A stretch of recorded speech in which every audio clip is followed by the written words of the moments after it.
in our life. And that's not to say that it doesn't overwhelm a good population of veterans. However, people do believe that, coming back from fighting in a war for the past 20 years, that it's difficult to adjust, and it can be for some of us. And it's not just actually being physically downrange or being across the pond, as we like to call it, but it can be just adjusting back to civilian life. A lot of veterans that come into the military, they're 17, 18, 19 years old, fresh out of high school, young adults, very impressionable, don't really know much, and then they go from that to 100% right quick, and they're told where to be, when to be there, what to wear, what to eat, how to look, everything like that. I mean, the standards are phenomenal. So you go from that micromanagement to being able to get your freedom back after you do your enlistment for 20 years. And it's hard to adjust back to civilian life, even if you've never been, like I said, in a combat zone. So you have to start thinking for yourself. You have to start dressing yourself. You have to start, applying for jobs, buy your own food, go to the doctor, all this stuff. I mean, it's all on you.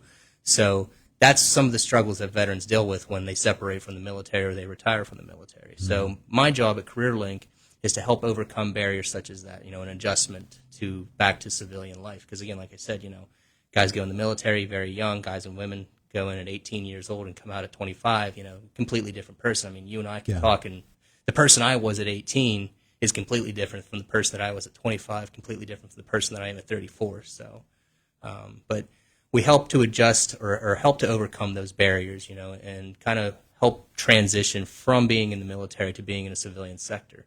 And we take what you learned in the military, all the good stuff that you learned, like attention to detail, timeliness, ability to work in a group, ability to work by yourself, and we compound that into a resume and kind of nail down exactly what we want to do or what you'd like to do. Because a lot of times you get out of the military and people are like, I don't know what to do.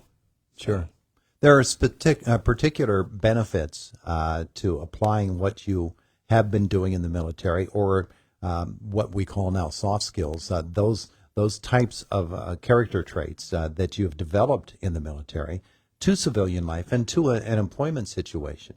Just as there are challenges, there are also benefits, and taking advantage of those and building upon those for an employer, from an employer standpoint, those are really valuable employees.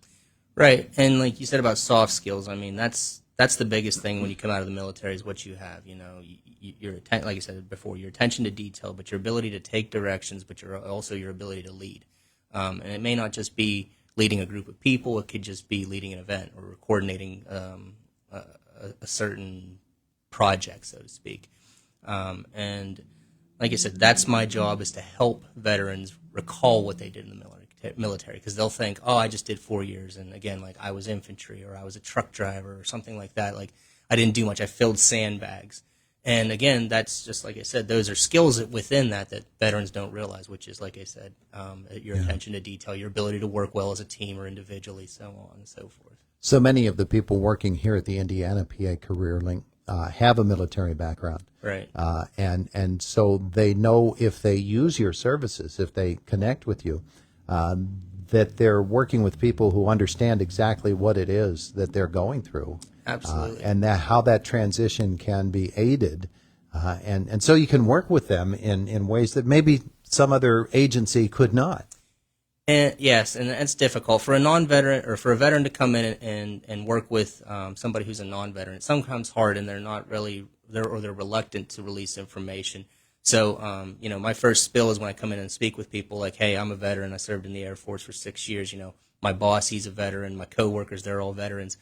Try to let them at ease, because again, like I said, we're kind of guarded as veterans when it comes to that. We don't really like to put ourselves out there, be vulnerable, so to speak. Mm-hmm. And coming into the CareerLink is just admitting a vulnerability, because hey, I need help. And like I said, veterans, that's out of our comfort zone for us. We don't like to admit that we need help. So having somebody come in there, we always try to reassure them that we're going to serve them to the best of our ability, and we're going to see it through, for whatever that success may be, whether it's to get better employment, to get training, to get certifications, to make connections with employers. I mean, you can guarantee that we are going to help you till the ends meet.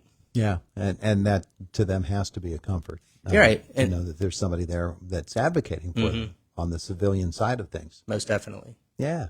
So tremendous services that are offered. Often when there are career fairs or things of that nature, you open the doors early for vets so that they can have the opportunity to come in and get themselves established with an employer in that setting.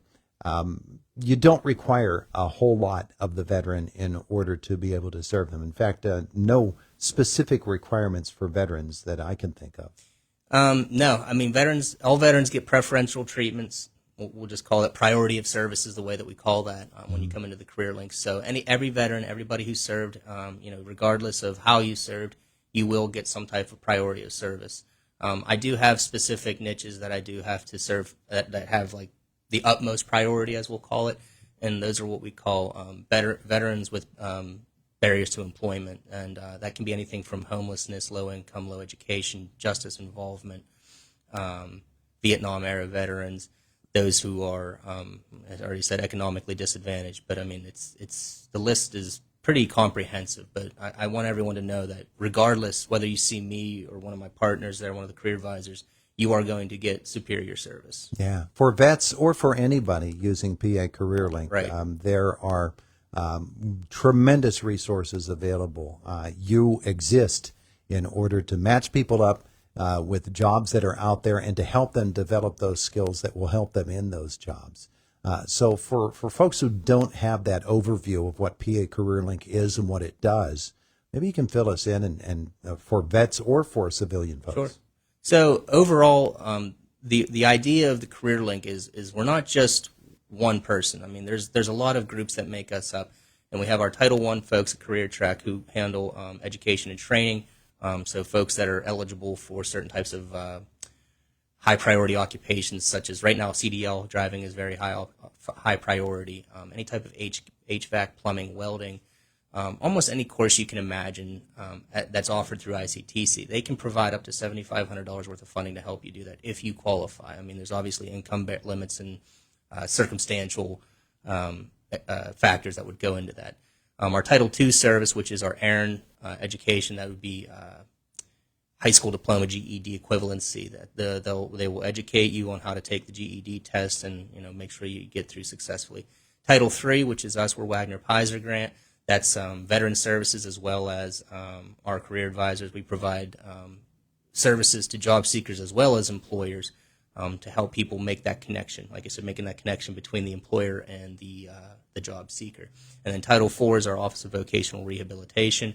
We make referrals to them to help people become job ready. So if the barrier is something physically limiting or emotionally disabling, they work with you to make the appropriate referrals to the appropriate resources to make you job ready.